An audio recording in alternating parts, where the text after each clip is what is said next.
College 2 student at Saint John Vianney Seminary, which is part of the University of St. Thomas in St. Paul, Minnesota. He's a member of Saints Peter and Paul Parish and is a 4th degree knight in the Knights of Columbus. This past January, he spent a couple of weeks with fellow seminarians in Calcutta, India, serving the sick and poor with the Missionaries of Charity. So he is here to share his story. So Ron, you should be recording now, and Daniel, please take it away. Thank you, Dad. I hope my volume okay, Dad? It's kind of hard to. Yeah, so I'm not really big on technological presentations. Not to mention I haven't really given many presentations as it is. So we'll just make do with what we have, and we shall go from there. So, as my dad said, my name is Daniel Obendorf. I was at a Fishers of Men about 6 months ago, which was very nice. So this is not my first one, luckily, so I kind of have an idea what the format is. So I'd like to start first with a story. And so my presentation is called Finding Fatherhood in the Streets of Calcutta with Mother Teresa, and you'll learn what I mean by that in a little bit.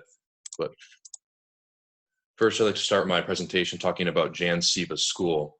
So we started spending most of the time with Missionaries of Charity, but later in the trip, we had a chance to go to a school called Jan Seva School, which was run by the person in charge of our trip. And so Jan Seva School is in the poorest area of Calcutta, which is really saying something. Most of the kids only get one meal a day, if one meal a day. And when we were in the classrooms, as the picture on the right shows, classrooms with about first, second graders, we had a chance to just talk with them to get to know them a little bit through the teacher because we couldn't speak Bengali. And it was just very clear that a lot of the children had never had any positive interactions with men. And so that was very strange to kind of interact with them. They were terrified, they were confused, they weren't really sure how to react to us. And it was very clear that they didn't really know what a father was because a lot of them didn't have them at home. Our leader, Grace, told us that most of the kids either are not provided for by their fathers aren't in the home, they're physically or sexually abused by their fathers. So just having a chance to have recess with them, to have fun, to toss a ball, as we can see here, to just sing songs with them. It was just a very good experience for the children to have positive interactions with men, which they don't usually have. And Mother Teresa really saw the need for this, which is why it was partially the reason why she started the MC Fathers, the Missionaries of Charity's Fathers, and pushed for male volunteers to be coming to her sites, because it's really important to have good fathers in our lives to teach us how to be men and how to relate to God. So Jan Seva was just one example to me that our world lacks great fatherhood. So more on that later, though. First it's kind of a concept in modern Catholic theology that to be a father, you must first be a son. So I want to tell the story of how I became a son of God the Father. So I'm going to explain this picture in a second. I know it's very blurry. So I grew up in a good Catholic family. We went to Mass every Sunday. It's a very common part of vocation stories for seminarians. It seemed to be growing up in a good Catholic family. So a lot of us started with good examples of fathers. And usually we had had two parents in our lives, which is a huge, huge aspect of fostering vocations, is family support. Well, about when I was going to freshman year after my 8th grade year of middle school, my mom quite literally forced me to go on a retreat called Steubenville. She packed my bag for me. She dropped me off at St. Jude and Joliet down in Joliet of the diocese. She forgot to pack my sleeping bag, but she claims that she did not. It was my fault. And so when I was on retreat, I just had a chance to go to a Eucharistic adoration. And in the first time in my life, I really felt that unconditional love of God flowing into my heart. It was more real than the ground was beneath my feet. It's really hard to describe what that feeling is. I'm hoping many of you have already experienced that. It is in that love that I really learned that I am a son of God. And there's nothing that God is willing to do anything to express that love, to give that goodness, to not allow me to be alone in the suffering. He wants to be with me in suffering and difficulties. So I have this theory. I'm probably not the first one to think of this, but a first interaction with God is kind of like a first date. It's really awkward. You're not really sure how to relate to the other person. It's really uncomfortable, and you need to learn how to interact with them. And so over time, by prayer, going to Mass, learning about God, I finally started to learn how to interact with them and how to be more of a son. It's very similar when you're growing up as a child. My niece, Anna, is growing up with my brother, Kyle, and she's starting to learn how to interact with others, especially with my brother and my sister-in-law. So through this prayer, reliance, and trust, we start to learn how to be sons. And so you can't really find better examples of this in the Missionaries of Charity. We don't have a lot of them that I've interacted with around, but Missionaries of Charity are a really, really powerful way to see a holy prayer life and really strong reliance. And I'm going to talk about that in a little bit too. So back to this picture. So the arrow on the far left right here is myself. The one right next to me, this is Sam Bergman, who is actually the brother-in-law of James Panic, who comes to Fishers of Men. And then the one in the middle is Stephen Lang, who was a seminarian for the Archdiocese of St. Paul in Minneapolis. So 3 seminarians on the same trip, not to mention it was led by Kyle Langen, who recently discerned religious life. So you can see that in these powerful retreat experiences, being with Jesus, that we fostered 3 vocations in one trip. And all 3 of us, we go to the same seminary. We've talked about how this trip has such a strong influence in us. I had to dig through a lot of old pictures to find this, and I can't believe I did. But I think it's really shows that God works when we give him the space to work. So it's really important to be reliant. And we see so many reliant on the Father. We can't be isolated. We can't suffer alone. We can't think that we're forgotten or unguided or unloved. Otherwise, we're just tearing ourselves away from the Father. There was a priest of the Archdiocese of Dubuque that told me once that he had a woman come to him for spiritual direction. And she was telling him that she was having difficulty knowing or being in a relationship with God the Father. And so he learned her experience with her earthly father and how he was abusive and an alcoholic, and he beat his mother and her. And she told him, how do you think that I can know that God is a good father if I don't have an example of a good father in the first place? So it's really important for the church to provide good examples of fathers and good fathers to the people of God, for the church and the world to know what fatherhood really looks like. I don't really need to go through the statistics of our worldly fathers, examples of bad fathers, abusive fathers. We all know the stories. We all may have examples even in our own lives. Luckily, personally, I don't. I have a great father. But it doesn't take long to see the spiritual deadness that a lot of people have experienced in their lives. So back to Calcutta, though, where we're going to learn I learned a lot about fatherhood. Quick recap of the trip: December 30th to January 16th. It was a 20-hour travel there and then 20 hours back, 11.5-hour time difference. And so here are just some pictures that are different places that we were. We stayed at what was called the Baptist Mission House, which is a little walled-off haven. I don't have a picture of that. They won't let us take pictures of that. We prayed in the Mother House, which is down here on the bottom left. And we saw a picture of it on the last slide too, up here. So the Mother House is a place of refuge. It's where we spent most of our day. We woke up early, 5 o'clock, to go over and have Mass at 5:30 a.m. And we went from our day there to our different sites. Some of the places that we went to was Leper Colony up here on the upper right. We just got to visit that for one day. Unfortunately, we didn't get to volunteer there. We also got to work at Kalighat, which is up here in the upper left, which is Mother Teresa's first love, the home of the dying and destitute, which you probably have seen some pictures of John Paul II visiting there. And then we have another home called Daya Dan, which is for those children that are disabled mentally or physically, and they are cast off by their families because they don't want them anymore. Both Kalighat and Daya Dan have similar stories where they're these poor children and men and women who are left out in the street, left in the train station, and they're rejected by their culture because of a various medical disability or physical disability, mental disability. And so the Missionaries of Charity were started by Mother Teresa to serve these people in particular. And she would go out and literally pick them up and take them to her home so that they could be cared for. One of our other sites was Jan Seva Schools, I mentioned.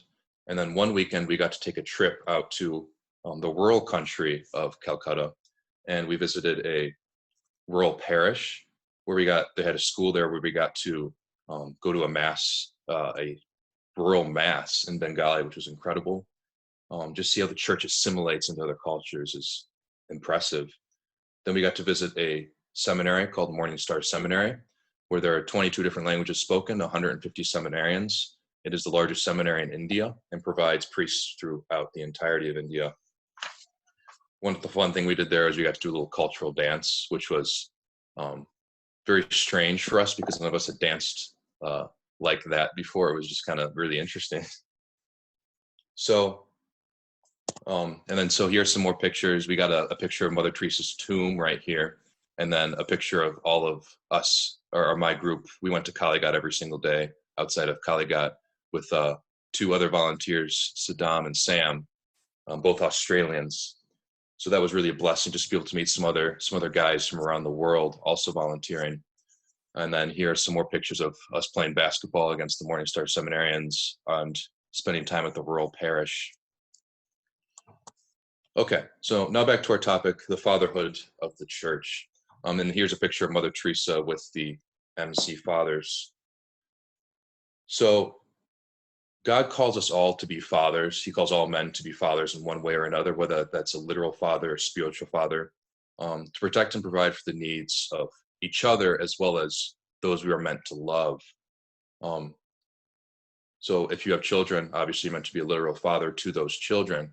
But even myself, who's a college student, does not have any children and is studying to be a priest, there's still opportunities for me to be fathers to the people that I meet. And the same goes for you as well, whether that be random people, whether that be nieces, nephews, other people in our life that are struggling. There's so many people that need fatherhood, and we are called to be fathers to them.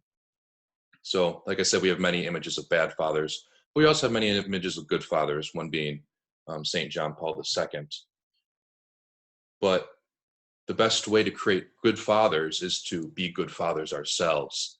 By seeing an example of a good father, it is so much easier to become a good father as well. We must build our foundation on stone, as the gospel tells us. When we are able to see how to build that foundation on stone from a good father, it is so much easier to be a good father ourselves. And then we don't have to fear the terrors around us, the difficulties of the world. We don't have to be afraid when the wind and the waves come up, as Peter said, or as Peter was afraid of the wind and the waves when he was walking on water. So I learned 5 really different aspects of fatherhood while in Calcutta that I would like to kind of highlight here. So the first is the fathers of sacrifice and gift. A seminarian from Morning Star Seminary told me a story of one of the priests from his town. And so Northern India, I'll preface this with saying that India has freedom of religion, but Northern India is not very well governed because of how far it is from civilization. And so it's run by a lot of tribal government. And so a seminarian told us a story about how the priest from his town had been martyred before he had been martyred by a group of not Shiite, I can't remember, the Sikhs, another religious group. He was martyred by the Sikhs. And so he was, the seminarian was a boy at the time and wasn't Catholic, but he went to the site where he was martyred and stood there, and there God encountered him and asked him to be his priest in a really powerful moment. oftentimes by our sacrifices, we don't see the fruits of them, but they come and really empower the faith of another. I remember hearing a story of a South American priest who went down to South America and did so much missionary work. He just felt like he couldn't get anywhere. And then later, after he had died, a man who had heard him preaching started to wonder about what he had said and called a priest, and he eventually converted to Catholicism. And it turned out that he was a chief, and so because of that, all his entire tribe converted as well. And all of a sudden, there was 100,000 baptisms in South America because of the work of this priest. And it was by his sacrifice and hard work that came to be, even though he did not see the fruits. The priest at the rural parish always told us, he kind of gave us a little exhortation: smell like the sheep, smell like the sheep. He told a story about how the children hadn't had any clean water. And so he worked really hard to get them clean water, because if he had it, he wanted them to have it as well. And while they were trying to get it, he said he refused to drink clean water because he didn't want to have something that his sheep did not. The Catechism tells us, man is capable of self-knowledge and self-possession and of freely giving himself and entering in communion with other persons. The Catechism tells us that man is the only creature meant to give a total self-gift. And so because of that, us as men are made to give and are made to sacrifice by our very nature. Mother Teresa says this great quote, a sacrifice to be real must cost, must hurt, and must empty ourselves.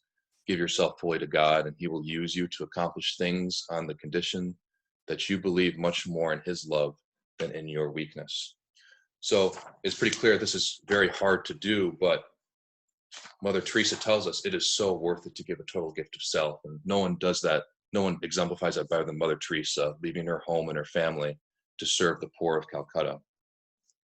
And then we also have no greater image than from yesterday and throughout our entire year, the image of Christ crucified, giving himself fully so that we may have life.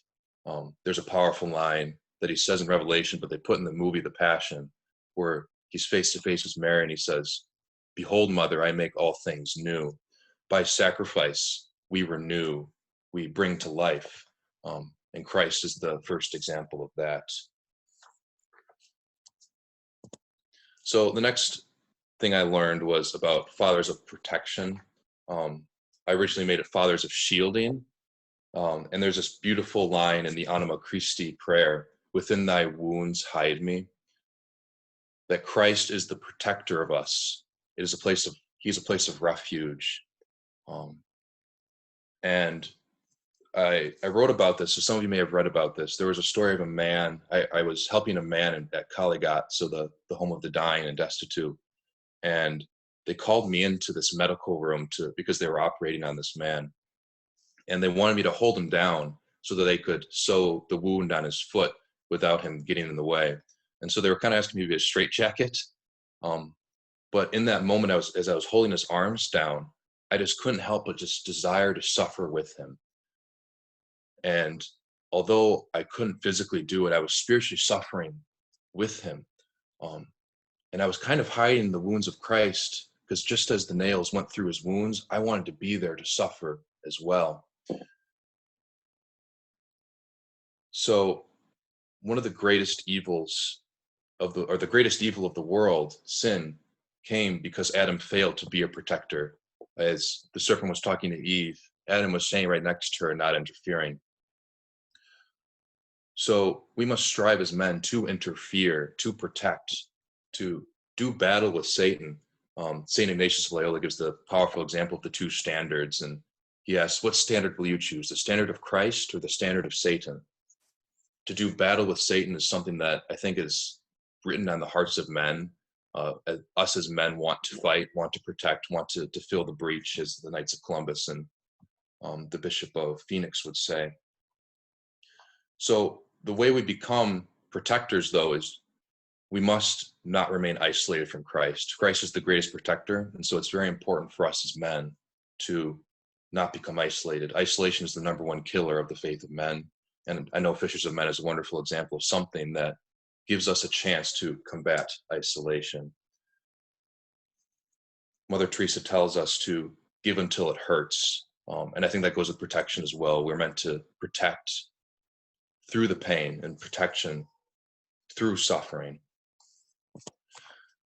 The next aspect is fathers of love. Mother Teresa tells an amazing story about her first patient, where she had just been commissioned by the Archbishop to be able to go out and spread her and to help the poor.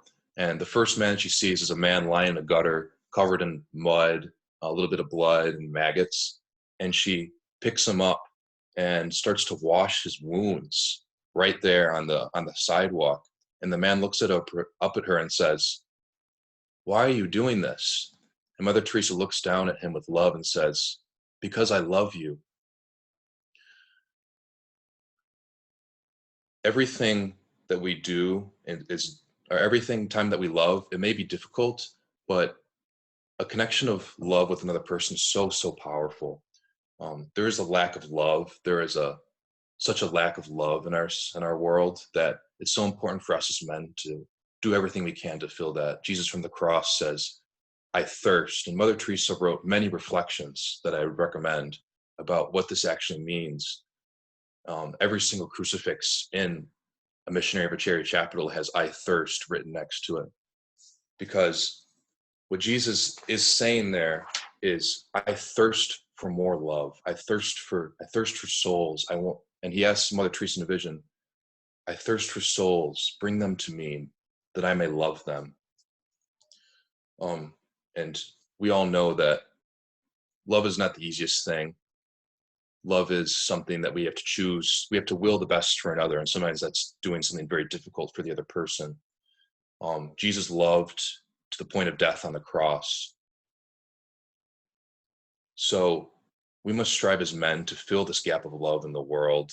And like I said before, it's really important to be rooted in prayer, to be reliant on Christ, to trust in God. So the next one is the Father as the giver of good things. This is the last one. I like this picture on the bottom left here. It's of another seminarian, Josh Abraham, on the Feast of the Epiphany. And they dressed up as the three wise men so that they could act it out for the children at Daya Dan, so the home for the disabled children. And so there's our priest, Father Kelly, and Josh during the homily. It was just a really joyful moment. I was not there. I was at the other site.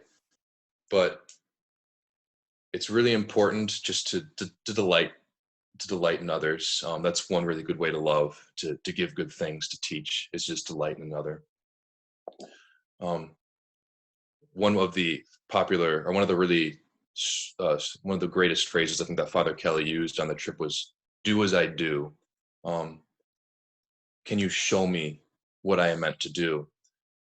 Father Kelly is really big into, I will do my best to be an example of Christ to you so that you may emulate Christ as well. We can think of the Bible passage where it talks about how Christ is reprimanding the men, saying that if your child asks for bread, would you give him a stone? Or he asks for an egg, would you give him a scorpion? How much? And he says, if you then who are evil know how to give good gifts to your children, how much more will your Father in heaven give good things to those who ask for them? And we must really imitate God in this. Mother Teresa was not the best social worker in the history of the world. She cleaned off the body of the man. She gave a home for the dying and a place for the children. But it was in her spiritual gifts that she gave the most. It was in her love that she gave. One of her biggest things that she constantly told the Missionaries of Charity to do is, you got to teach the children how to pray the rosary. Teach the children to pray the rosary. And this is part of instead of giving the child that asked for bread, she gave them bread and she taught them how to pray the rosary. That is what this passage is really talking about, is there's so much more good that we are able to give as men. And Mother constantly talked about how she was not here just to serve the poor. She was here to bring the poor to Christ. That was the goal of her mission. So in a world of spiritual poverty for us, we must find our Calcutta at home. Whenever she met Mother Teresa met with volunteers, she would say, you need to find your Calcutta at home. We don't have to look far to see how mess tens is falling, donations are falling. There's a sacrament disparity of funerals to weddings, and so there is very clearly a spiritual poverty. Us as men have failed in many ways to feed, to give these better things, these spiritual goods to our children, to our brothers and sisters in Christ. Pope Francis talks about the poor a lot. I think it's not being true to what Pope Francis is saying to think about how he's talking about the just literal poor. Yes, it's really important to do traditional housing, feed my starving children, but he's also really talking about the spiritually poor.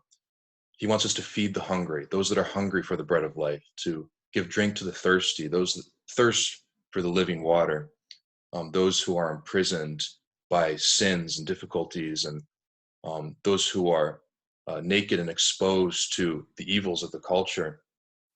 Christ says, whatever you do to the least of me, you do to me. That's also written on so many Missionaries of Charity chapels, because it is in doing the little things of feeding the hungry and giving drink to the thirsty, literally and spiritually, that we really do the will of Christ. So what I want to leave you guys with is Mother Teresa is such a beautiful example of how to be fathers, which kind of sounds really weird. But she understood that it is really important to protect, to shield, to give good things, to love those around us. And as fathers, I think we can really imitate how Mother Teresa gave her life as a full self-gift over to the mission of Christ. And us as men should do everything we can to give our lives over to those, our brothers and sisters in the church as well, and those that are outside of the church. So take the time to reach out to those that it's difficult to reach out to. Take the time to help the brothers and the fishers of men. Take the time to pray every day, to lead your family in prayer. Take the time to, right now, to watch Mass on TV, but when we're going back again soon, to go to Mass as much as you can, because it's in those spiritual goods, those little acts of kindness, that we are really doing the will of Christ. So thank you very much. Dad, you want to take it away from there? Thank you, Daniel. Ron, please stop the recording